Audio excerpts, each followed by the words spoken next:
Okay, I'm going to do this real quick. This is a extremely small sample size. We're talking about 179 sales and 860 active listings. The reason I'm even going over this is because we are starting to see a very significant gap forming between new listings and sales. Sales to new listing ratio, 53%. This is pretty much on par with 2018.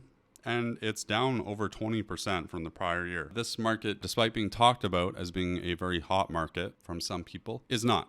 It never was. The average price you'll see is up quite a bit. The median price still up 8.7%, but the median days on market up 57 from 47, and the months of inventory, this is a huge gap, 4.8 to 3.1. And keep in mind, about 1/3 of all listings across New Brunswick to leave the market did not leave because they sold. They left because they expired, they withdrew, or they canceled. Moncton is probably the most volatile market across the province. I would say St. John has a lot more upside, being a port city and home to the largest private employer. And Fredericton, I would say, has maybe the safest floor and maybe a little bit less of a ceiling than a place like St. John. Part of that, it's the capital of the province. It's home to a lot of government jobs. It's home to a lot of military jobs, and military spending is supposed to increase. I am assuming that Fredericton is going to be a pretty strong real estate market this year, but maybe not to the same level as St. John due to the fact it's a port city and we might be in a position where we have to export a lot of our goods overseas. St. John, of course, is well positioned for that, and Fredericton and Moncton are not. And with that being said, Moncton is one of the places that is the most attractive to downsizers and people that just want to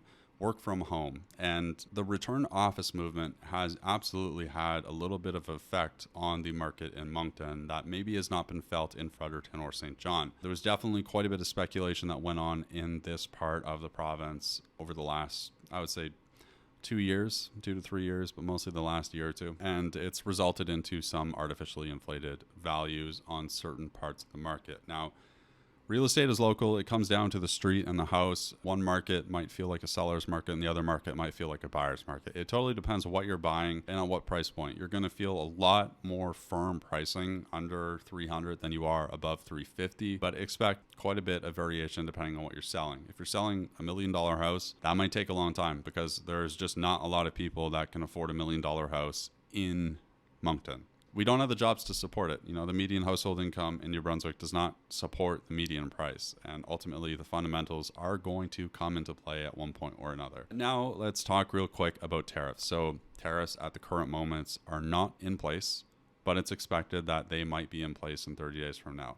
Ultimately, nobody knows. So I'm not going to try and make predictions on what the Bank of Canada is going to do with rates, but one thing I'm going to outline is how counter tariffs can affect interest rates.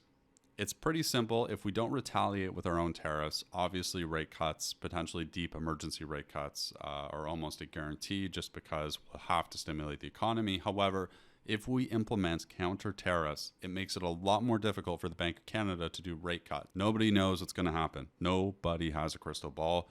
When you're buying a house, the best thing you can do is to buy something you can afford, something you can commit to for 5 to 7 years, and something that fits your risk tolerance, because not every house is going to have the same maintenance costs year in and year out. Don't buy because you think the property value is going to go up.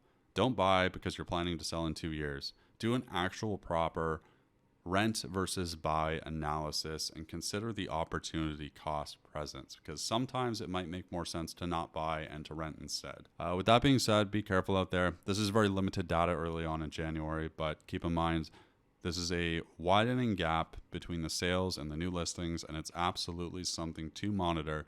I kind of can't say everything I want to say. Just be careful about everything you do in real estate.